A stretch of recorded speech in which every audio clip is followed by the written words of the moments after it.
Hey folks, today we'll do a quick unboxing video of Noise PurePods 2. These are OWS earphones and I have the device right here.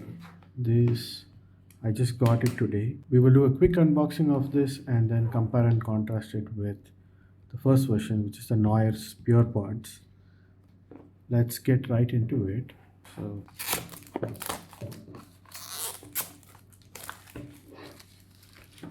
side seems to be sealed on all ends. So there we have the device, and in the box additionally you get these headphone attachment.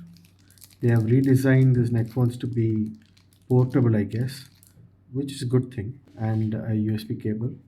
Let's put that aside, and we have the device here. The first thing that pops out immediately is the finish on this and the feel of the device. It's much more premium. The logo is better. It's etched out in metal or a metal like finish.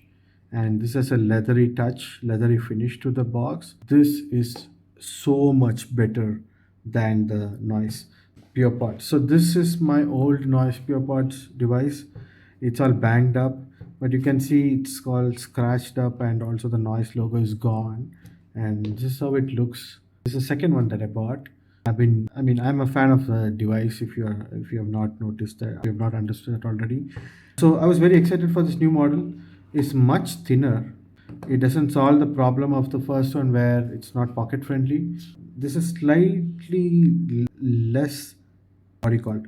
Less wide, much less wider, but slightly thinner. So it's slightly more pocket friendly. It's still a bit long than your regular earphones, but these are over the ear neck phones, right? So you're meant to be like that. So the magnets are quite more powerful and they seem to lock it in place. Let's pull out the devices. The other thing that pops out with me is the design of this earphone grill. It's no longer the. Let me put the previous device side by side so that you can compare and contrast it. So this is the previous gen. The speaker grill is much wider now, and I'm guessing that will provide a better sound stage in an open environment. This was focused into a small place, right? And they also incorporated another grill. I believe this is for the microphone and for the sound quality of this device to work better in an open environment. Usually this would work similar to open back headphones, if you know. They should ideally be working just like that. They should get a wider sound stage.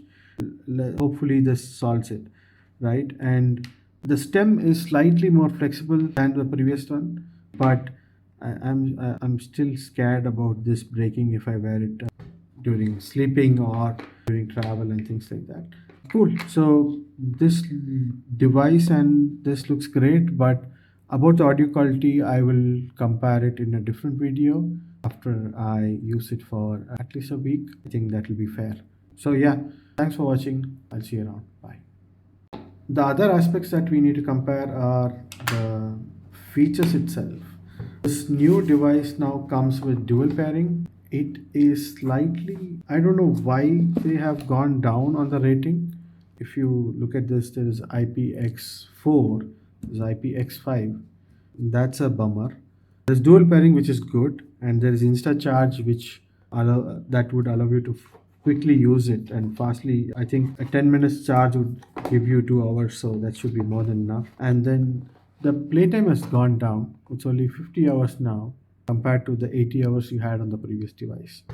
But there is a quad mic AI ENC. I'm guessing that will do a better job at noise cancellation. The spatial audio is a new thing. I'm guessing that's why we noticed the wider grill design for the speakers. So this should do a better job on creating a sound stage, utilizing the space inside this to create that sound. I'm guessing it's very inspired from an open back earphone design. So that's great news. So yeah, I'm going to connect this to my phones, use it for a week, and then I'll get back on how it was and whether it is as good as the previous device for the open earphone settings. Thank you, folks. I'll catch you next time.